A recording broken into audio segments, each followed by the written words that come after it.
Hello everybody, aqui é o Rafael, professor de inglês de vocês, e nesse vídeo eu vou explicar as atividades da semana 3 do PET de Língua Inglesa, volume 3 do segundo ano do ensino médio. As atividades dessa semana começam na página 120, novamente o tema continua sendo a compreensão escrita, leitura, como eu já disse para vocês em todos os outros vídeos, pelo motivo de essa habilidade do inglês ser a mais cobrada em exames de vestibular, por exemplo, ou de concurso, e para que vocês treinem bastante, pratiquem bastante essa habilidade para ficar cada vez melhores. Bom, pessoal, na página 120 a gente já tem o primeiro exercício e nas últimas 2 semanas vocês falaram sobre diários, né? Vocês leram diários de adolescentes italianos falando sobre como eles têm enfrentado a pandemia. Nessa semana não vai ser diferente. Eu achei muito interessante que o professor que preparou essa atividade fez uma relação com as atividades das semanas anteriores e tudo isso vai facilitar para vocês, vai ter uma relação, vai ser coerente. Bom, e aí fala o seguinte, falando em diários, um dos diários mais famosos no mundo, que se tornou um livro, conta a vida da adolescente Anne Frank. Você já ouviu falar sobre ela e sobre o seu texto? Essa pergunta, pessoal, é para vocês entrarem no tema, para levar vocês para o tema, para que venha na mente de vocês todas as informações que vocês já conhecem sobre essa história, caso vocês já conheçam. E o conhecimento prévio é muito importante quando a gente vai ler um texto em língua estrangeira. Ele ajuda muito, porque se vocês já conhecem a história dessa Anne Frank, vocês já vão ter muito mais facilidade para compreender os textos. Vocês vão associar o conhecimento de vocês com informações presentes no texto. Caso vocês não conheçam, ou caso vocês conheçam, mas precisem de um pouco mais de detalhes, aí vocês vão fazer o quê? A leitura desse texto. Quando a gente for fazer a leitura de um texto em língua estrangeira, qual que é o primeiro passo, pessoal? É identificar o tipo de texto. Bom, aqui é um texto que vai falar sobre a Anne Frank, né? Mostra que a referência vem do site que é sobre ela, e está falando da biografia de uma pessoa. Quando vocês vão ler a biografia de uma pessoa, vocês já sabem que vai ter datas, vai ter lugares, vai ter nomes, e tudo isso vai facilitar a compreensão de vocês.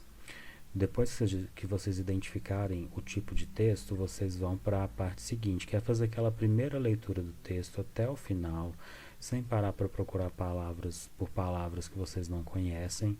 Façam essa primeira leitura, para ver o que vocês conseguem extrair de informações.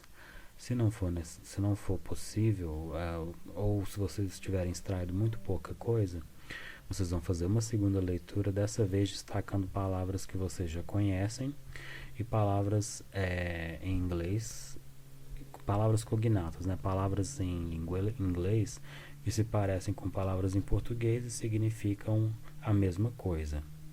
Então eu vou, para ilustrar, eu sublinhar algumas aqui para exemplificar. Então, German City, 1929. É muito importante vocês sublinharem datas, pessoal, porque é praticamente certeza que vai ter alguma pergunta sobre datas, né, principalmente quando for apresentar uma biografia. Se tiver data presente no texto, elas podem aparecer em questões. Severe, que é outro cognato. Period, que é cognato também. Bom, vamos ficar só nessas. Depois dessa primeira leitura, pessoal, dessa segunda leitura, em que vocês já separaram os cognatos, as palavras que vocês já conhecem, vocês já podem fazer uma relação entre essas palavras, para ver o que mais vocês conseguem extrair de informações. Então, por exemplo, cidade alemã, 1929, severa, período, e vocês vão sublinhar, né, no texto inteiro, não somente nessas 2 linhas, e depois vocês vão conseguir fazer uma relação entre essas palavras. Isso já vai trazer muita informação para vocês. Uma outra coisa, pessoal, que vocês podem fazer e que vai ajudar vocês a ganhar tempo, né, que nesses exames vocês têm que fazer exames de outras disciplinas também, provas de outras disciplinas, então é preciso administrar bem o tempo. Se vocês quiserem ganhar tempo, o que vocês podem fazer? Ler as perguntas e ir já direto na informação que está procurando. Então, por exemplo, a pergunta 1. Onde Anne Frank nasceu? Até mesmo, pessoal, recomendo que vocês façam uma leitura inteira do texto e não somente as perguntas para procurar as respostas, ok? Eu estou dizendo que para ganhar tempo, ao invés de vocês lerem o texto 3, 4, 5 vezes, isso não é o ideal. O ideal é que vocês façam apenas uma ou duas leituras, e as leituras seguintes, na verdade, vai ser para procurar informação específica, como está dizendo aqui. Então, onde Anne Frank nasceu? Quando vocês virem essas perguntas, vocês têm que destacar as palavras-chave. Então, onde? A gente vai procurar lugares. Então, German, Frankfurt, tem outros lugares aqui. Por exemplo, Poland, Polônia, Holanda. E aí vocês vão ter que ver onde está essa informação. Geralmente, pessoal, as perguntas vão estar em ordem. Então, a próxima pergunta provavelmente vai vir depois da pergunta. A resposta para a próxima pergunta vai vir depois da resposta dessa primeira pergunta. E a segunda pergunta é o quê? Qual era o contexto histórico e econômico da Alemanha em 1929? Então, destaquem essas palavras-chave, contexto histórico e econômico em 1929. Então, vocês vão procurar datas. 1929 está aqui e econômico está aqui. Então, a gente já sabe que no primeiro parágrafo a gente pode ter a resposta. Outra questão importante, pessoal, não é para vocês simplesmente traduzirem o que está escrito aqui. Vocês vão pegar essas informações e escrever com a resposta de vocês. Então, por exemplo, vocês vão dizer o contexto histórico da Alemanha em 1929 era o seguinte, e não simplesmente traduzir o texto. Isso pode fazer com que vocês percam pontos, ou tenham questões invalidadas completamente. Na 3, o que fez a família de Anne mudar para Amsterdã? Então, vocês vão destacar palavras-chave. Então, Amsterdã, família de Anne. Bom, então no texto, vão lá no texto, Amsterdã. Não precisa ler o texto inteiro novamente, já vai escaneando o texto, que é o nome dessa técnica, escanear, quer dizer que vocês vão procurar essas informações, essas palavras no texto e responder com as próprias palavras de vocês. Depois na 4, o que aconteceu quando Anne estava com 10 anos? Então, palavras-chave, Anne estava com 10 anos. Aí vão lá no texto, procurem informações específicas, aí passando o olho assim até achar. E estão vendo que as respostas estão vindo uma na sequência da outra, né? Não está vindo bem fora de ordem, totalmente aleatório. Uma resposta aqui, depois a resposta da outra no primeiro texto, não. Está sendo em sequência. E geralmente é assim que é o ideal e é assim que eles cobram. Quais as restrições os nazistas impuseram aos judeus? Aí essa já é um pouco mais difícil, porque vocês vão procurar palavras relacionadas a nazistas, né? Então vocês podem ver aqui, por exemplo, Nazi Germany, nazis, são só essas as ocorrências, né, de nazistas. Mas na verdade, pessoal, Nazi Germany seria Alemanha nazista. Agora, os nazistas seria nazis. Então, a resposta no primeiro parágrafo não tem nada falando sobre eles, sobre os nazistas. Já no segundo, tem. Então, a resposta está aqui no segundo.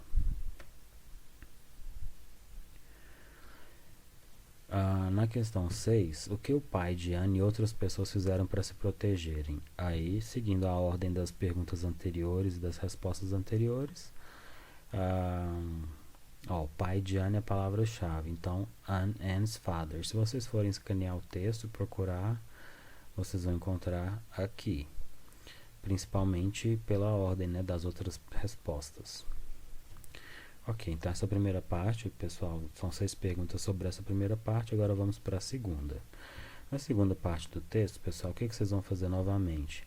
É um texto novo, então para vocês obterem mais informações, vocês sabem que é continuação, então é a biografia da Anne Frank. Então vai continuar falando sobre dados, sobre datas, sobre acontecimentos, sobre lugares. E aí o que vocês podem fazer? Pessoal, façam essa primeira leitura integral do texto, né? Começando aqui, terminando aqui, sem parar para procurar palavras desconhecidas. Depois façam aquela procura por palavras que vocês já conhecem, cognatos, e aí estabeleçam uma relação entre essas palavras, mesmo que sejam palavras soltas. Essa relação já vai fazer com que vocês obtenham mais informações. Depois, pessoal, não simplesmente traduzam o texto inteiro. O ideal aqui é que vocês pratiquem a habilidade de leitura para que vocês fiquem cada vez menos dependentes de tradutores e dicionários. Vocês podem procurar palavras que às vezes vocês não saibam e que possam ser importantes para a compreensão do texto, mas não é recomendável que vocês traduzam o texto todo, senão vocês vão ficar sempre dependentes de dicionários e tradutores. Depois das duas leituras do texto, o que vocês vão fazer? Ler as perguntas e aí procurar informações específicas. Então, que ano ganhou de presente em seu aniversário no PET de vocês, pessoal, está 18 anos, mas não é 18, é 13. Okay? Então, corrijam essa informação. Então, que ano ganhou de presente no seu aniversário de 13 anos? Como é a primeira pergunta, provavelmente vai estar no primeiro parágrafo. Então, presente, aniversário, são as palavras-chave. Então, birthday, vocês conhecem, que é aniversário. Não é cognato, mas acredito que todos vocês já conheçam. Depois, presented, que é cognato. Então, a resposta vai estar nesse trecho. Depois, pergunta 8. Quando ela começou a escrever em seu diário, o que ela relatava nele? Então, a palavra-chave. Quando escrever em seu diário, o que ela relatava nele? Agora, vocês vão ter que escanear o texto procurando por expressões que indiquem período, ou então também a palavra-chave escrever. Então, escrever é write, no passado é wrote. Então, wrote e período. During the 2 years, a resposta pode estar aqui, pode estar no segundo parágrafo também, porque aqui tem uma data, ok? Que tem a ver com a pergunta, o pronome quando, certo? Bom, e lembrando que vocês vão responder não traduzindo o fragmento do texto, e sim utilizando as informações do texto para responderem com as suas palavras. Ok? Não pensem assim que quanto maior ficarem as respostas de vocês, mais pontos vocês vão ganhar. Não. Isso é mentira. Vocês podem ter questões invalidadas por tentarem falar e no final não falar nada. E simplesmente traduzir também não vai ajudar vocês, ok? Aí, então novamente mais uma expressão que indica data. Depois, pergunta 9, o que aconteceu em 1944 na vida de Anne? Lembra que eu falei para vocês que sublinhar datas é muito importante? Até mesmo aqui agora lendo a pergunta, 1944, vão ao texto e procurem. Aí já bate o olho, acha uma data. E aí a resposta vai estar provavelmente nessa parte aqui do texto. Por fim, pessoal, a questão 10 já relata o seguinte, já diz o seguinte: embora não tenha sido revelado nessa parte da biografia, você sabe o que aconteceu a Anne após o esconderijo de sua família ter sido descoberto? Se sim, escreva o final real. B. Se não, imagine o final para a história de Anne e como o diário dela se tornou famoso no mundo todo. Então aqui, pessoal, já pode usar o conhecimento prévio de vocês. Vocês provavelmente estudaram isso em história, ou até mesmo, se não estudaram história, podem ter visto em algum outro lugar, em alguma outra fonte. Mas se não souberem, vocês vão utilizar os recursos que vocês têm disponíveis, pesquisando na internet sobre o que aconteceu com ela, para relatar o que aconteceu, ok? Bom, vocês podem responder essa pergunta em português. A pergunta está em português, então vocês podem escrever em português, ok? Bom, então, pessoal, por hoje é só. Nessa semana são somente essas 10 atividades, essas 10 perguntinhas, né? Bem simples. Se vocês tiverem alguma dúvida, podem procurar pelo Google Classroom, pela Conexão Escola, agora ele está funcionando, ou então pelas redes sociais. Vai ser um prazer ajudar vocês, mas não respondam, não sei, não entendi. Perguntem, ok? Não fiquem com dúvidas. So that's it. Thank you so much for watching. Until next time.